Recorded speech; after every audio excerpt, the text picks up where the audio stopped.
Matigela, welcome to my YouTube channel. So today I want us to look at the state case, the state case in the Senzo Meyiwa trial, okay?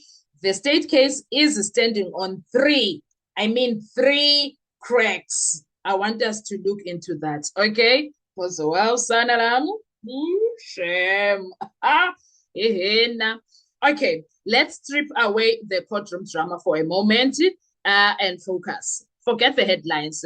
Forget the shouting on social media that we do. Let's forget for a second. Focus, because legal analysts are talking, proper legal analysts are talking.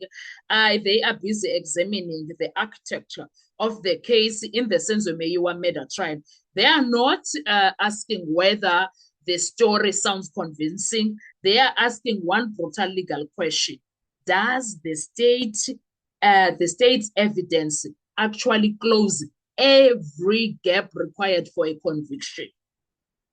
Because in criminal law, a case doesn't collapse when people disagree. No, that's not where it collapses. A case collapses when the prosecution fails to close critical legal gaps. And right now, three structural pressure points are being watched very closely. Three places where reasonable doubt can enter the courtroom, of which there is reasonable doubt that is breathing heavily in that courtroom of Judge Rata. There is too much breathing there from reasonable doubt. Umile from all doors, all exits. The one for the chambers, the other door from the left, the other one from the right, from the left. They are standing there like, and the one from the bottom where the accused come from. Reasonable doubt is standing like, I'm sitting here, I'm watching closely what is happening here. Okay, now let's get into point number one, the confession fault line. Let's deal with that very quickly. One of the most dangerous pressure points in this case is the alleged confession linked to Bongani Ndatsi.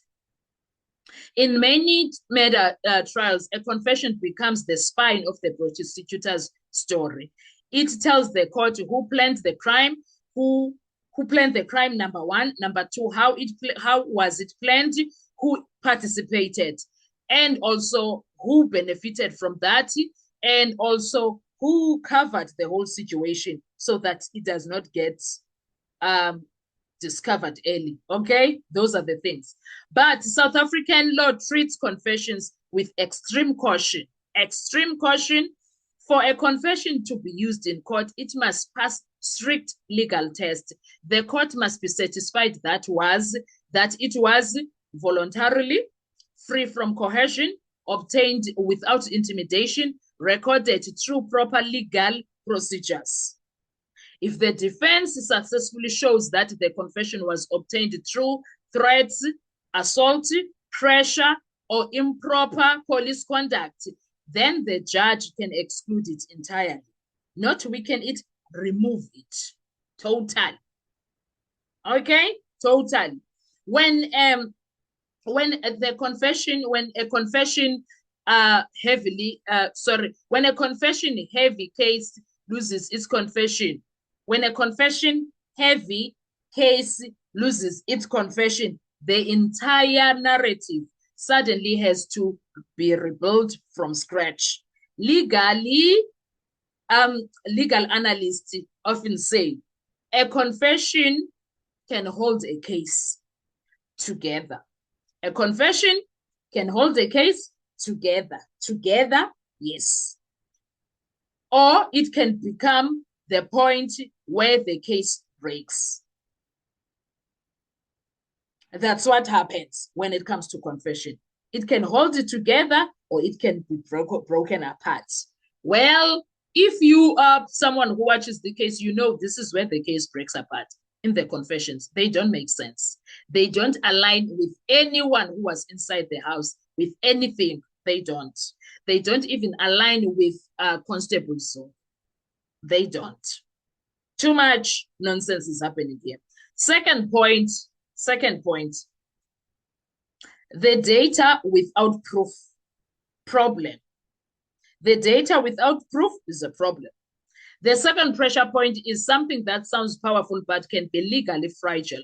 Phone records, call logs, communication timelines. Yes, These records can show that numbers interacted. Yes. They can show possible coordination. Yes. But courts repeatedly remind prosecutors of one critical rule. Digital records prove activity. They do not prove identity. A phone record may show a number, but it does not prove who was holding the phone. A call log may show contact, but it does not prove what was discussed. Communication does not automatically equal conspiracy. And that becomes extremely, extremely important when the prosecution tries to link individuals like Fisokuhle Ntuli, Mthobisi Mncube, Bongani Sandiso Ntanzi, Mapisa, Mthokozeni Mapisa, Sithemba Muzawukhulelwa Sibiya, when they're trying to link all of them together to the alleged planning of the crime, that's why they must make sure everything is proper and sound, okay? Because the defense only needs to open one small gap there. They only need to say, these records show contact, not participation. And once that doubt exists, the legal chain weakens. Do you see problems, Baloyi? Do you guys see the problems that Baloyi he's facing? Those are the kinds of problems that Baloyi is dealing with. The third point is that the human weak point, let's deal with that. But perhaps most unpredictable part of the criminal trial is not technology, it's the people. Witness testimony. In court, witnesses are not evaluated based on confidence. They are evaluated based on credibility. Judges look at three things, or they look for three things: consistency, corroboration, reliability, and a cross-examination.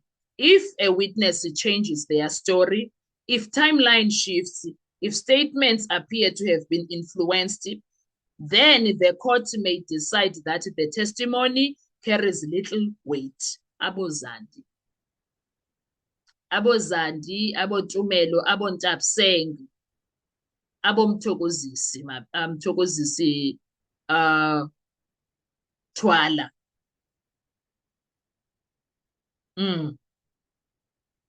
Those are the things. Then the court may decide that that testimony carries little weight. And once that happens, something very important occurs legally. Evidence built around that testimony becomes unstable. Who have unstable testimonies? Because in criminal trials, credibility is like a pillar of strength. Pillar. When the pillar cracks, yawa insika, wansangami unsika, uboyazi izinto azihlangani. Everything resting on it starts to shake because pillar unsika uwile, so kuzoma kanjani? Unsika akekho. Do you understand? Point number 4, the one question that decides everything. At the end of the trial, Judge Ratambo Fahleng will not decide this case based on emotion. He will not decide it based on public opinion. He will apply one single legal test. Sorry. Has the state proven guilty beyond reasonable doubt? Has they? That phrase sounds simple, right? But legally, it means something extremely powerful. The prosecution's version must not only be believable, it must be the only reasonable explanation supported by the evidence. If the judge finds that another explanation remains possible, even if it seems unlikely, the law requires acquittal. That is all. The reason we are all watching this case, strong criminal prosecutions usually stand on 4 pillars. 1, physical or forensic evidence, credible witnesses, digital or documentary proof, clear motive, and opportunity. Zaziphi? Ziphi? Kuzena zubalo izonke ezo zinto apha ecourt? Zikhona na? Did Baloyi bring any of those things here? No, he did not.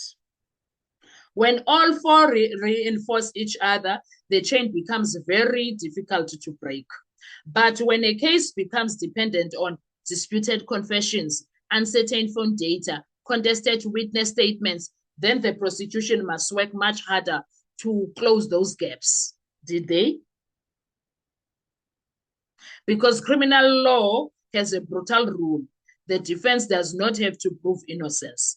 They only have to create reasonable doubt. And once reasonable doubt enters the courtroom, it can be impossible to remove. In criminal trials, cases rarely have collapse with a bang. They collapse quietly, one legal gap at a time.